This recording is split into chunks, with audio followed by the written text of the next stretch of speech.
안녕하세요. 백두산 금융연구소의 백두산입니다. 12월 29일 수요일 아침 9시 36분입니다. 어젯밤 미국은 일단 하락 마감을 하긴 했습니다. 근데 뭐 여기다 대고 엄청난 이야기를 뭐 할 생각은 없고, 이건 그냥 아직까지 상승 중 눌림이죠. 아직까지는요. 그러나 이게 이제 오늘 밤에도 이제 이렇게 계속 멈춰 있고 오늘 밤에도 하락한다면, 연속성이 부여가 된다면 예, 뭐 그냥 상승 중 쉬어가기가 아닐 수도 있겠죠. 그건 오늘 밤에 확인해 보면 되는 거고, 하여튼 뭐 특별한 이슈는 없었습니다. 그냥 차익 실현 매물 등의 혼조 마감, 뭐 하락 마감 이렇게 보면은 될 것 같아요.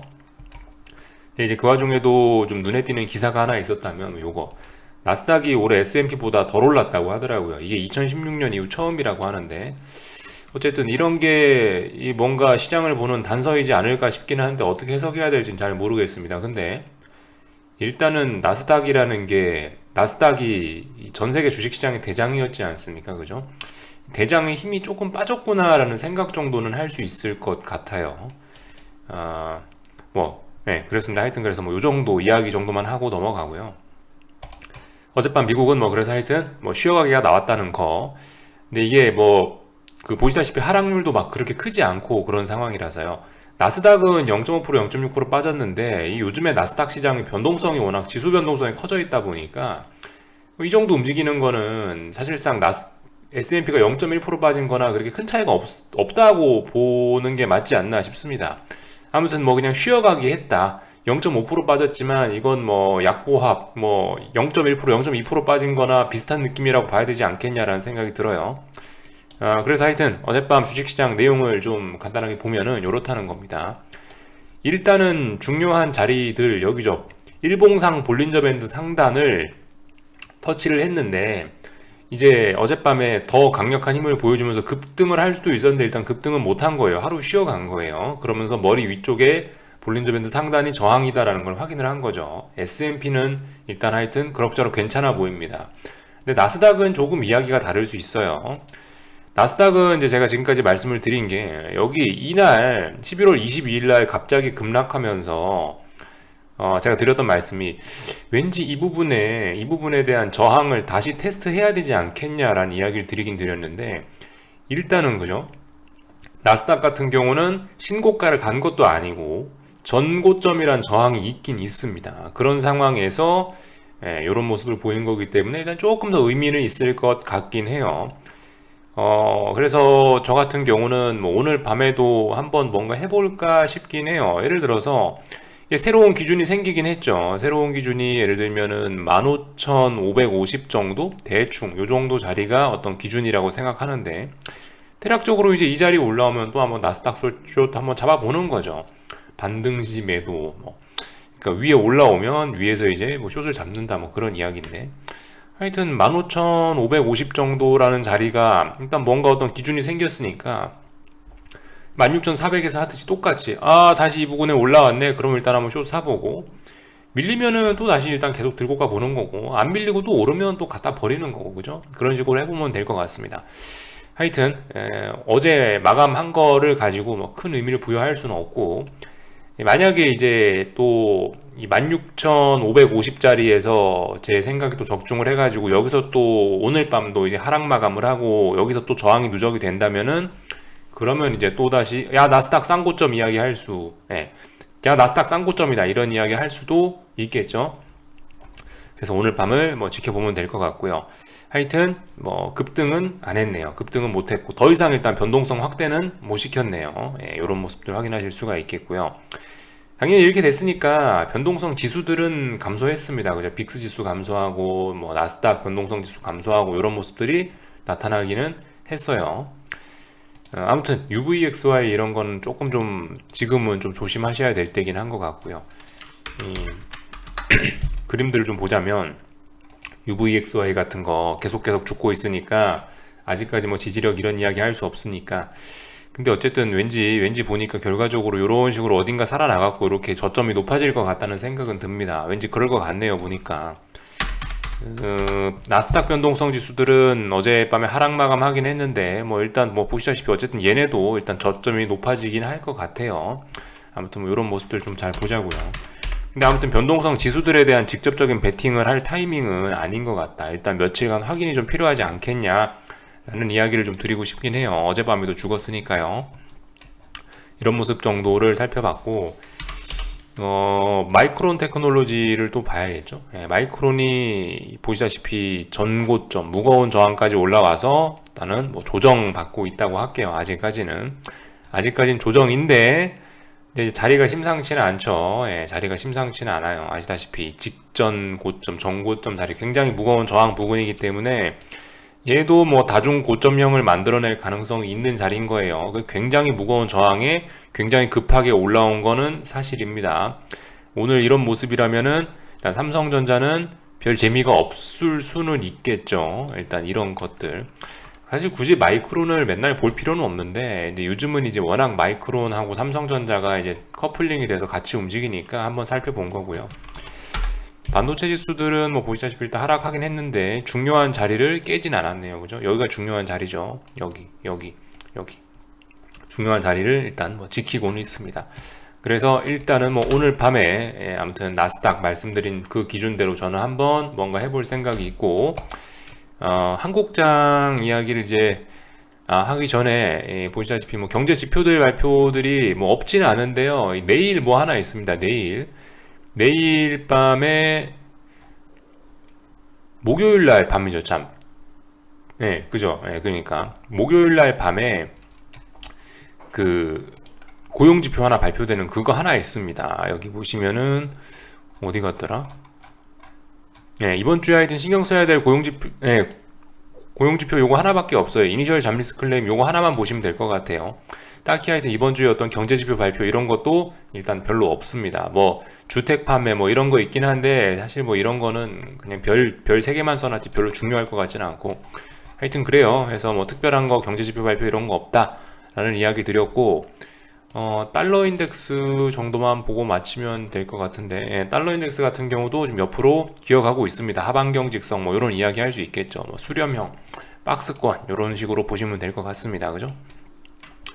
그래서 뭐 이 정도 해외 시장을 봤고요. 한국은 저는 뭐 말씀드렸다시피 오늘 똑같은 그런 자리죠. 아무튼 이 배당락도 그리고 그 연말 뭐 세금 양도세 이런 거에 관련된 영향을 이제 물론 어제가 그 날이긴 했지만 오늘까지 그 영향을 분명히 받긴 받을 거예요. 그 관련된 이슈로 어제 오늘 뭐 영향이 어제 오늘로 끝나지 않을 수도 있죠. 뭐 내일 정도까지 갈 수는 있는데 아무튼 이번 주에 계속 어떤 그러한 물량들 때문에 영향을 좀 받긴 받을 것 같아요. 오늘이 그 두 번째 날인 거죠. 이제 어제 영향 한번 세게 받았고 이제 오늘 이제 그 후폭풍 뭐 그로 인한 영향을 또 받는 날인 거죠. 오늘이. 그래서 아무튼 뭐 우리는 복잡하게 뭐 배당락이 되면 어떻게 되고 뭐 양도세를 뭐 어떻게 대주주가 어떻게 되고 신경 쓸 거 없을 것 같습니다. 그냥 편안하게 생각하세요. 선물 400 넘나 안 넘나 할 말 그거밖에 없어요. 그렇게 뭐 여기 안 그래도 그런 말씀 하시는 분들 계시더라고요. 여기 이제 이평선들이 골든 크로스가 났는데 이거 어떻게 봐야 되냐? 지가 더 상승할 생각이 있으면 400을 넘겠죠. 그죠? 네. 지가 아무리 골든 크로스고 무슨 크로스를 하던 간에 일단 400 못 넘으면 의미 없는 거라고요. 물론 이제 제가 여기서 지금 400이라는 자리의 의미를 굉장히 강조를 하고 있긴 한데, 넌 그러면 400 넘으면 넌 그 모든 걸 포기할 거냐? 사실 뭐 그렇지는 않아요. 선물 지수를 보시면은 이 400을 붕괴시켰던 과정이 있긴 있습니다. 사실 이제 이런 게 맞긴 맞는데요. 선물 지수를 보면은 여기 이런 자리 9월 28일, 9월 29일 여기 이때를 보시면 됩니다. 400을 어떻게 붕괴시켰냐면은 갭으로 붕괴시켰어요. 사실 이게 맞긴 맞아요.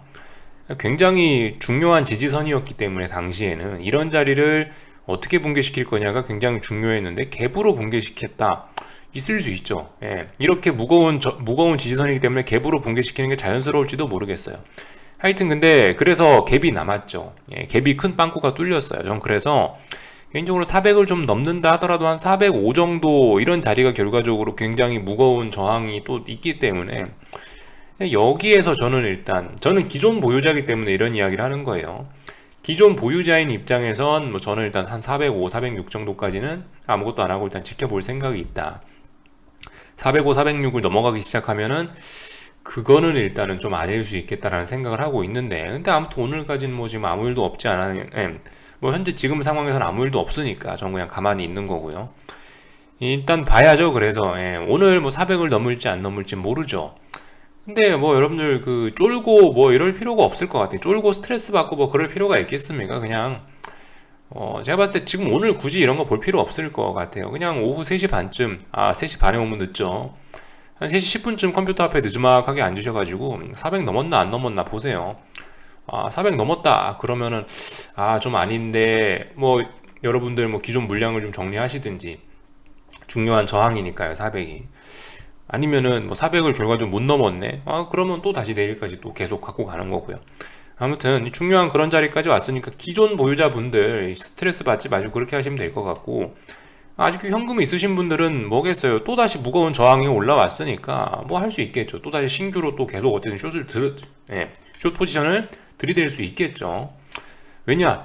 무거운 저항이니까요. 뭐 골든 크로스고 뭐시기고 간에 일단은 그죠? 갈 거면 400 넘어야 될 거 아니에요. 못 넘으면 골든 크로스고 자시고 간에 아무것도 의미가 없으니까요. 하여튼 이렇게 그냥 건조하게 생각하시면 좋을 것 같습니다. 이게 뭐 딱히 뭐 우려하고 뭐 여기에다가 뭐 심리적으로 불안하고 뭐 기쁘고 이런 게 들어갈 틈이 어디 있어요. 그냥 400 넘어가면 넘어가나 보다. 못 넘었네. 그럼 못 넘었네. 그걸로 끝. 보면 되죠. 그죠? 그래서 뭐 아무튼 특별히 뭐 할 말은 없습니다. 근데 일단은 뭐 근데 상승세들이 좀 제한되지 않겠나 싶은 생각은 들어요. 어제 솔직히 좀 너무 많이 해먹지 않았나라는 생각이 들긴 합니다. 배당락, 뭐 세금 관련된 이슈 때문에 주식들을 뭐 팔아먹기 좋은 날인데 어제 오히려 신기하게도, 역시 하여튼 주식시장은 맨날 우리의 뒤통수를 친다, 상식을 깬다라는 이야기를 어제 그런 표현을 드리긴 했는데 확실히 그런 것 같아요. 아무튼 어제는 신나게 올랐으면 오늘은 또 되돌릴 수도 있지 않겠습니까? 일단 한번 뭐 지켜보자고요. 어떻게 될지 모르겠으니까. 그리고 일단은 그 우리가 또 생각해봐야 될 게 삼성전자, 그죠?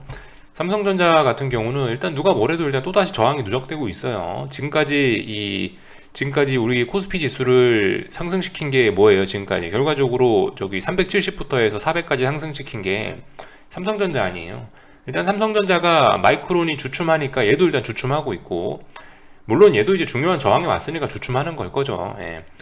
그런 모습인데 어쨌든 일단 주춤주춤 하고 있으니까 뭐 굳이 야 봐라 뭐 지금도 400 넘어갈 것 같지 않냐, 그거는 여러분들의 생각이죠. 그것도 저의 그냥 생각일 뿐이고, 안 넘어갔잖아요 아직. 그죠? 넘어가면은 그때 뭐 하자고요.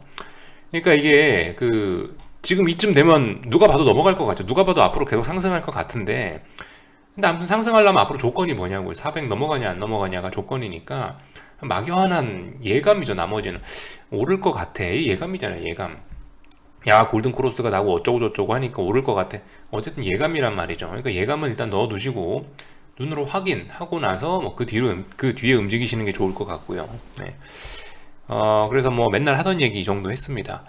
코스닥 시장 같은 경우도 여러분들 지금 이 코스닥 종합을 볼 필요가 없어요. 코스닥 종합이 오르네, 이게 중요한 게 아니죠. 어차피 코스닥 베팅하신 분들은 150 지수를 따라가는 거니까 150 지수는 중요한 저항에 막혀갖고 아무튼 오늘 일단 뭐 쉬어가고 있는 모습이에요. 뭐 이걸 가지고 뭐 엄청난 이야기를 못 하겠고, 이게 이제 연속적으로 이제 하락을 하게 되면은 그러면 이제 이거는 뭐 문제가 있을 수 있습니다. 연속적으로 하락하면 그럼 이제 무슨 얘기 할 수 있는데, 아무튼 오늘까지는 이 볼린저 밴드를 째고 나간 어제 상승에 대한 피로감으로 인한 조정 정도로 일단 볼 수가 있겠죠. 아무튼 근데 이런 아무리 일단 제가 조정으로 본다 하더라도 이게 지금 워낙 중요한 저항 자리에서 나온 그런 거기 때문에 기존 보유자분들은 쏙쓸일 수 있지만 지금은 오히려 아무튼 숏을 슬슬 생각을 해봐야 되는 자리가 일단 맞지 않나 싶어요. 결과적으로 코스닥도 똑같은 거죠. 이게 분위기상은 넘어갈 것 같죠. 분위기상은. 근데 얘가 이제 강하게 넘어가려면 어딜 넘어가야 되겠어요. 결과적으로 얘가 코스닥이 더 강하게 가려면 여기를 넘어가야 돼요. 여기를 강하게 넘어가야, 그래야 이제 뭐 코스닥에 뭐 새로운 신세계가 열리고 어쩌고저쩌고 하는 거지. 이거 안 넘어갔는데 왜 먼저 넘어갈 거다라고 생각을 하고 미리 겁을 먹고 그래 할 필요 없는 거죠. 뭐 물론 오후에 뭐 오후 3시 반 됐는데 넘어가 있다. 그럼 넘어갔구나. 그럼 거기에 맞춰 대응하면 되는 거고. 아무튼 지금은 일단 둘이 피 터지게 싸우고 있으니까 우리는 뒷짐지고 가만히 구경하면 되는 겁니다. 피 터지게 싸워라. 우리는 그냥 가만히 구경이나 하고, 거기에서 우리가 막 스트레스를 받으면서, 야, 이제 이거, 야, 이제 숏은 다 죽었네. 야, 이제 큰일 났다. 야, 이거, 아유, 이거 하루, 1년 내내 쏙썩이네. 그런 생각 해봐야 의미가 없다는 거죠. 아무튼, 싸우라고 내버려 두고요. 오늘 코스피 코스닥은요. 예, 우리는 그냥 놀면 될 것 같습니다. 하여튼, 장 막판에 마지막에 뵙도록 하겠습니다. 뭐, 굳이 할 말 없고요. 원달러 환율 점검 정도만 하세요. 뭐, 85원, 86원 지키나 안 지키나, 이런 거 정도 체크하시면 될 것 같습니다. 여기쯤에서 마칠게요. 궁금한 거 리플 남겨주시고요. 오늘 저녁에 뵙도록 하겠습니다.